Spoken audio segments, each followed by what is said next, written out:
This video was produced using artificial intelligence based on historical records and accounts for narrative and educational purposes. On an April night in 1912, the RMS Titanic moved steadily through the North Atlantic. Designed as the pinnacle of early 20th century naval engineering, the ship carries more than passengers. It carries faith in progress, in safety, in prestige. In first class, the atmosphere is calm and controlled. Refined lounges, private corridors, and personal belongings kept far from any visible threat.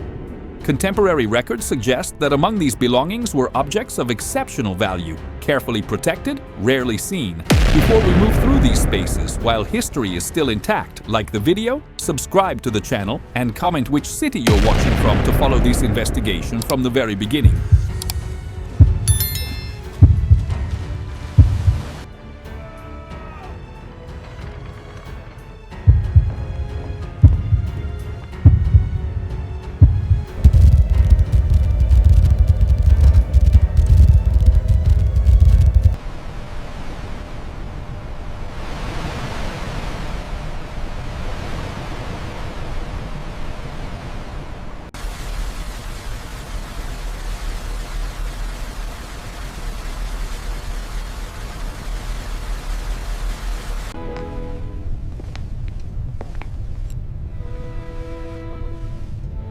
The RMS Titanic was conceived in Belfast as a showcase of industrial engineering at the dawn of the 20th century. Its purpose was to cross the Atlantic with comfort and regularity, projecting stability and modernity in 1912. On board, class separation wasn't just social, it was physical, defined by separate entrances, internal routes, and restricted areas. In first class, every detail served as a technological statement: electric lighting, heating, elevators, and luxury finishes. This blend of scale, elegance, and order fueled a widespread confidence, as if the ship itself stood beyond the reach of the sea.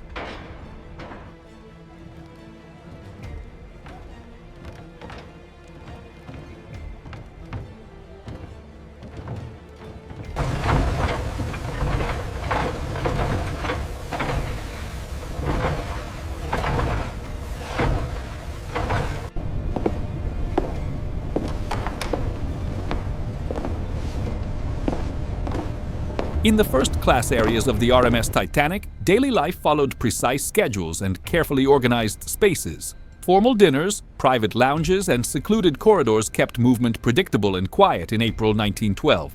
Stewards and attendants worked out of sight, maintaining constant comfort and controlled access to cabins. Personal safes and discreet compartments protected belongings considered sensitive during the voyage. The system left little room for improvisation and reinforced the sense that everything was under control.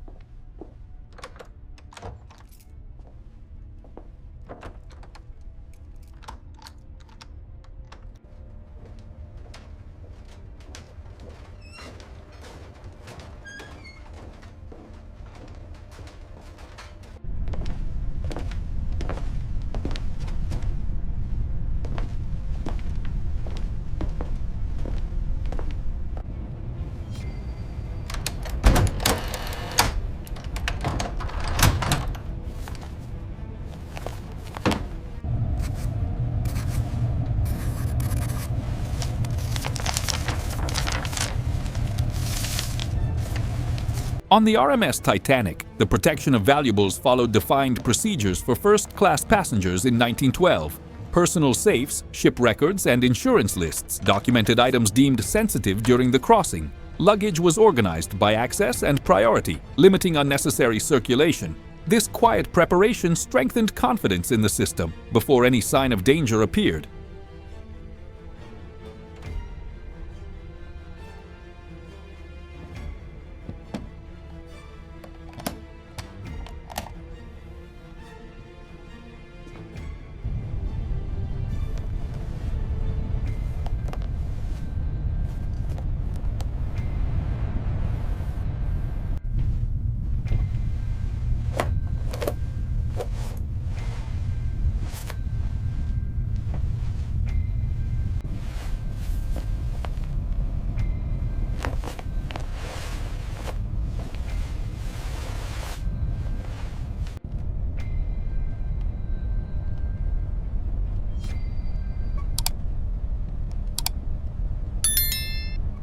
Among the registered belongings in first class, one item stood out for its nature and the care taken in transporting it in April 1912.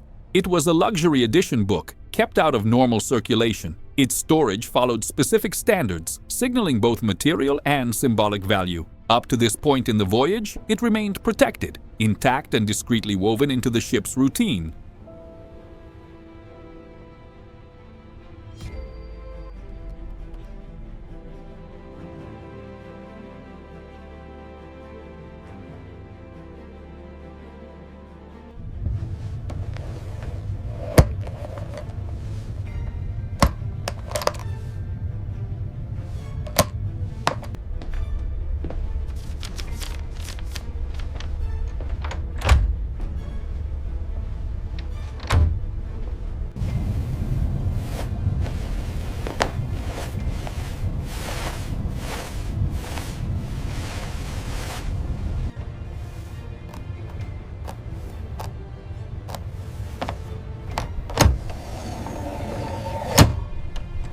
With the RMS Titanic in open water, first-class routines settle into a steady rhythm after April 10, 1912. Schedules, etiquette, and controlled movement define the crossing. Distant music and regular service reinforce a sense of normalcy. Meanwhile, the ornate book remains stored, out of sight, integrated into the ship's security procedures.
During the voyage, radio messages warn of ice in the North Atlantic in the days leading up to April 14, 1912. The information circulates among operators and officers, influencing route and speed assessments. At the same time, the air grows colder and the sea begins to change. Even so, routine continues. The ornate book remains secured and unseen.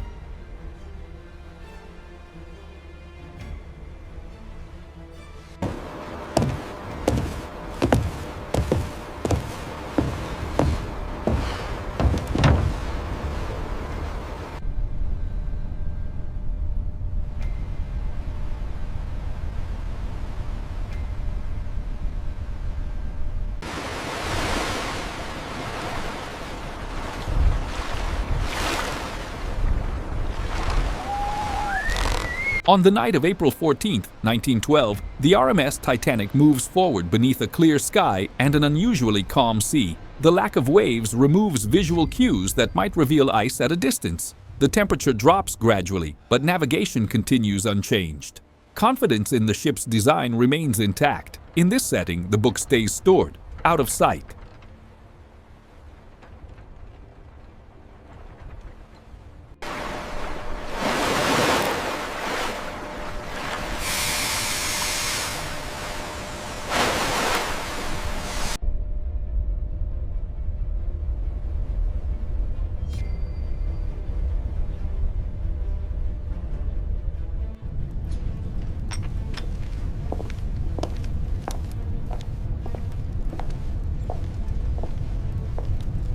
Shortly before 11:40 p.m. on April 14, 1912, the impact is felt differently across the RMS Titanic. In upper areas, it seems minor.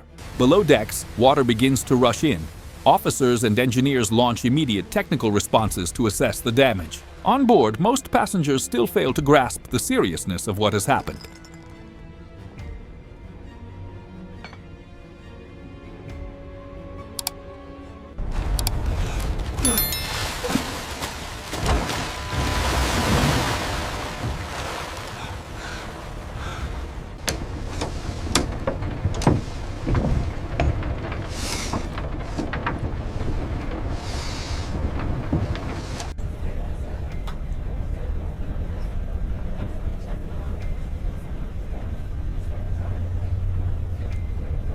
After the collision, Titanic officers begin a technical assessment of the damage late on April 14, 1912. Watertight compartments are activated and internal doors are sealed to slow the flooding. Decisions follow established protocols, while information shared with passengers remains limited. The priority is order and buying time.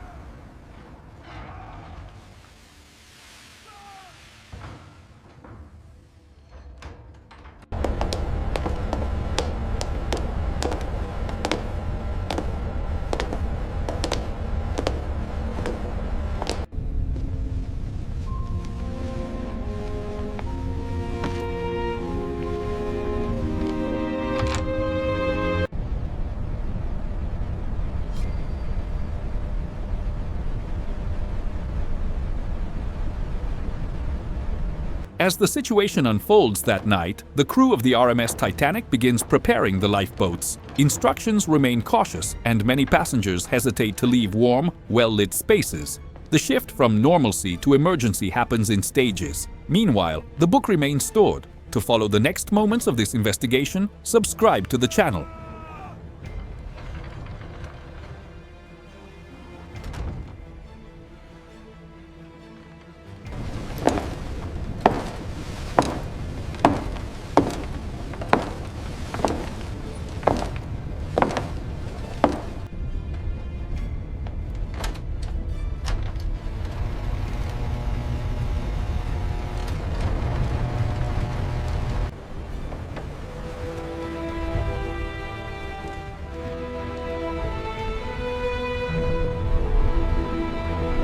On the lower levels of the RMS Titanic, water advances steadily after the April 14th impact.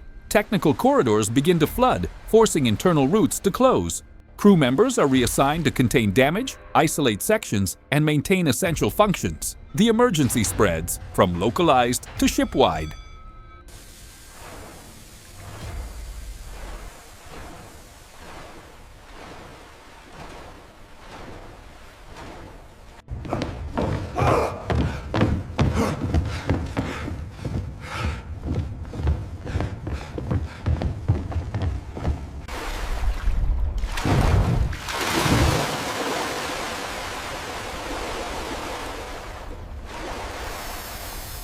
As the RMS Titanic gradually lists, elements once tied to comfort begin to obstruct movement. Furniture shifts, luggage is abandoned in corridors, and cabins are hastily locked. Spaces designed for luxury no longer favor mobility. Preservation gives way to a new priority: fast, safe movement.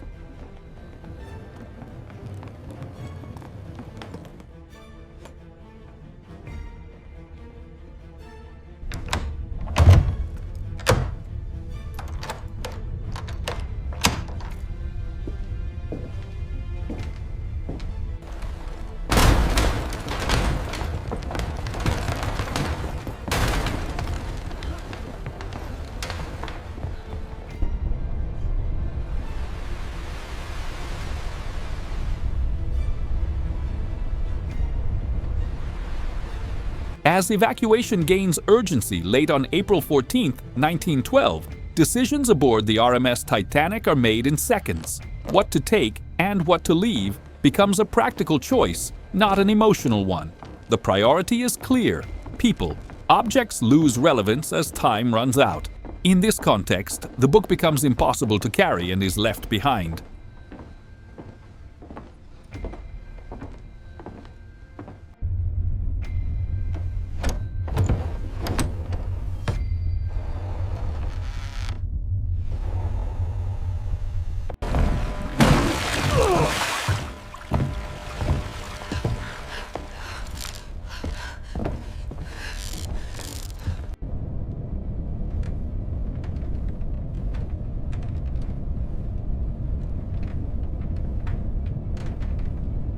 As the early hours of April 15, 1912 approach, the list of the RMS Titanic becomes unmistakable. Lights flicker. Objects slide on their own. The structure strains under constant stress. Movement grows unstable and unpredictable. Control fractures as the ship's physics takes command.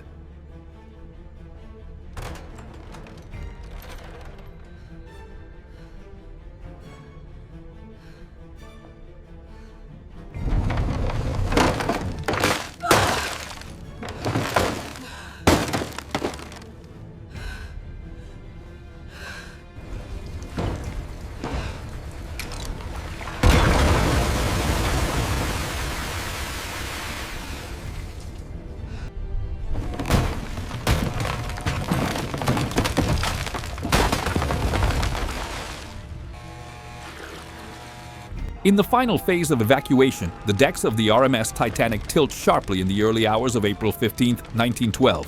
The last lifeboats are prepared and lowered under increasingly unstable conditions. Movement becomes difficult. Silence settles over large groups of passengers. The emergency is no longer organized. It is final.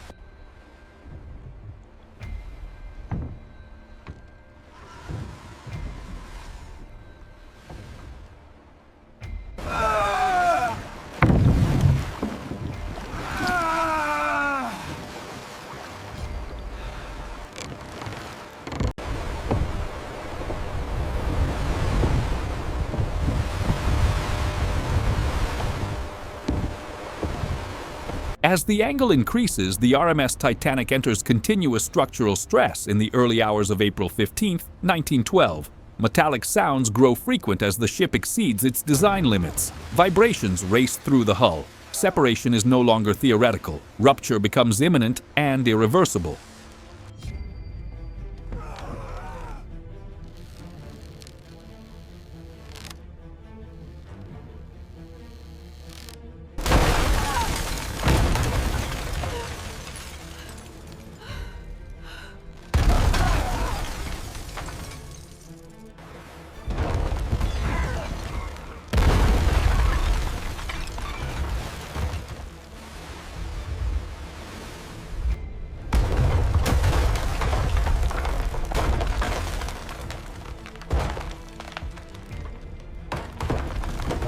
In the final moments before dawn on April 15, 1912, the RMS Titanic reaches its structural limit.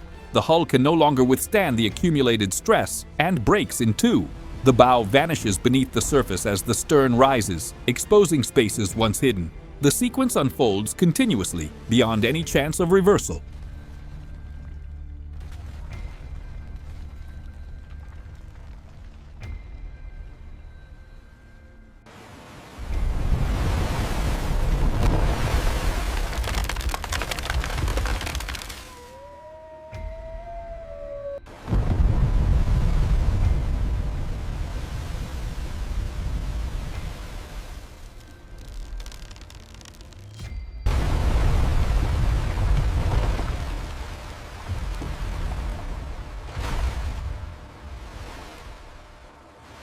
Moments after the break, the RMS Titanic disappears completely beneath the surface of the North Atlantic.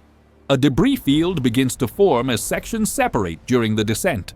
In this uninterrupted motion, the book begins its final journey downward, following the ship into deep darkness. The physical climax of the sinking is complete.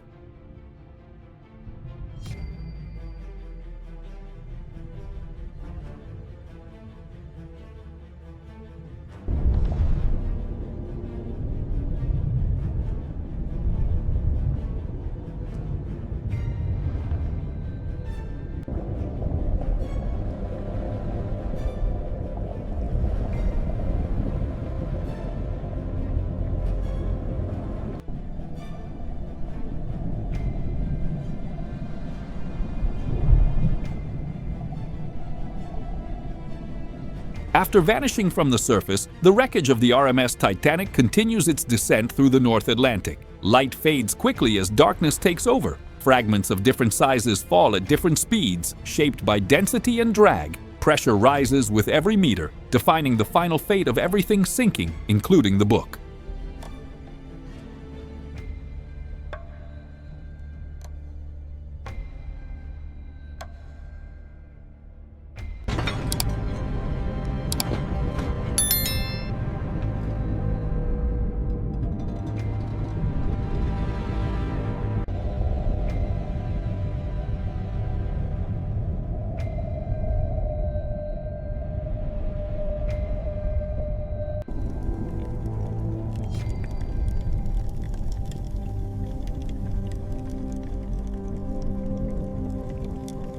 When the wreckage reaches the ocean floor, it spreads across a wide area. The impact lifts fine sediment, reducing visibility and coating parts of the structure. Larger components collapse under their own weight, while smaller fragments scatter outward. Motion slowly ceases, forming the final debris field, where the book comes to rest.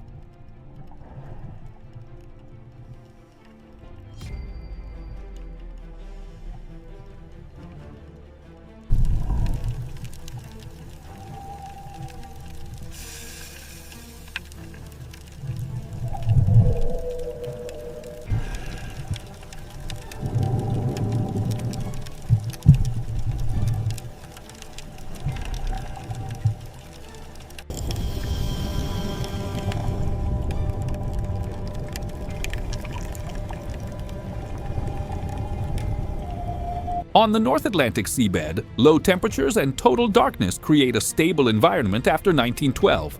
Biological activity is limited and deterioration unfolds slowly. Metal corrosion advances at a reduced pace, preserving structures and objects for decades. In this setting, the book remains isolated, subject only to time and pressure.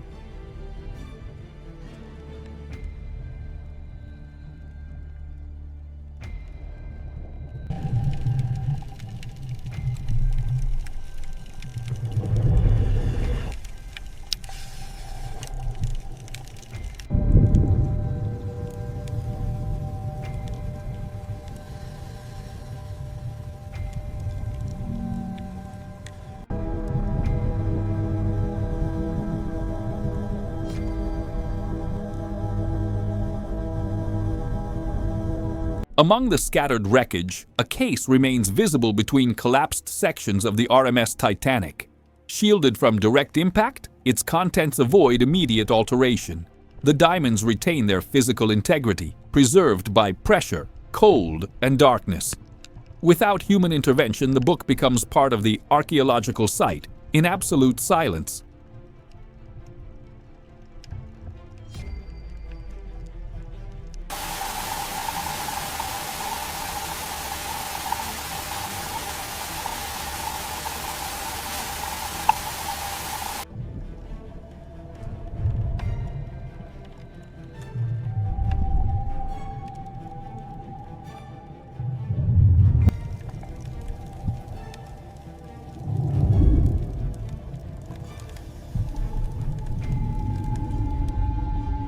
Decades after the sinking, modern submersibles reach the North Atlantic seabed and locate the remains of the RMS Titanic. The exploration reveals an extensive archaeological site, preserved by depth and cold. Each approach raises ethical questions: documentation, conservation, and the limits of intervention. The book remains where it settled after the final descent.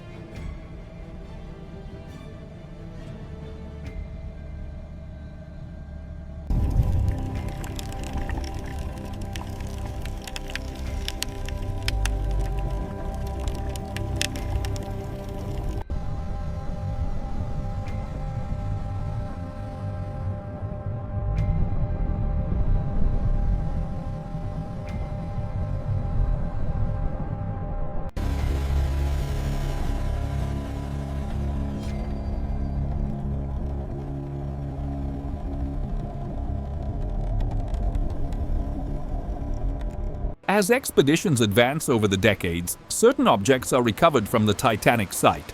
Most are everyday items, brought to the surface for study and preservation.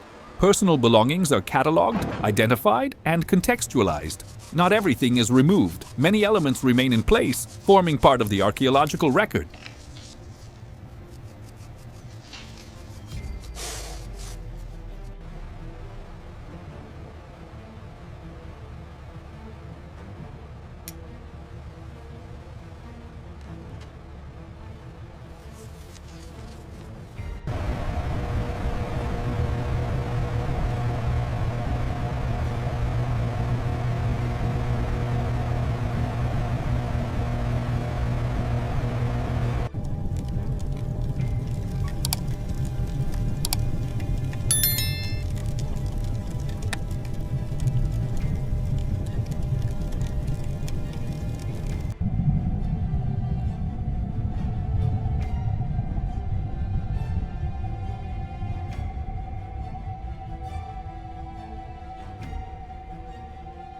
Even after decades of exploration, vast sections of the RMS Titanic remain inaccessible on the ocean floor. Extreme depth, structural fragility, and ethical limits block access to countless compartments. Many objects have never been recovered and remain integrated into the wreck. Among them, the book lies untouched, beyond human reach.